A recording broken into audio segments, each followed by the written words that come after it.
takbiratul ihram. Dalam takbiratul ihram yang syarat menyelang kitab nyampai dalam tulis. Disyaratkan dalam takbir takbirnya adalah sambung lafaz untuk takbiratul ihram.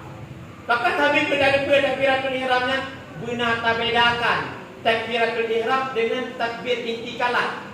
Tiba habis dia dengan takbir intikalat, pindah daripada sambung rukun ke rukun yang lain, yang takbir intikalat.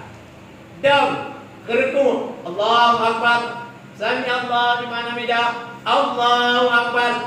Dia ke rukun ke sujud, pindah ke rukun yang pertama ke takbir intikalat. Takbir yang permulaan kuno takbir benar bedakan keduanya. Dalam takbiratul ihram disyaratkan benar kasar, benar ta'raf dan benar ta'id.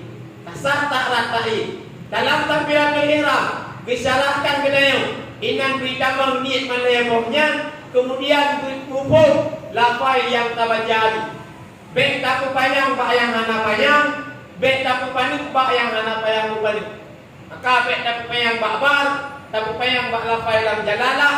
Ketika saat takbir di sini itu mampu dapat nama daripada minum kasar, ta'raf dan. Jadi yang paling lain harus diperhatikan takbiratul ihram. Kemudian gerak dalam takbir disyaratkan. Ada mengenai macam-macam cara takbir.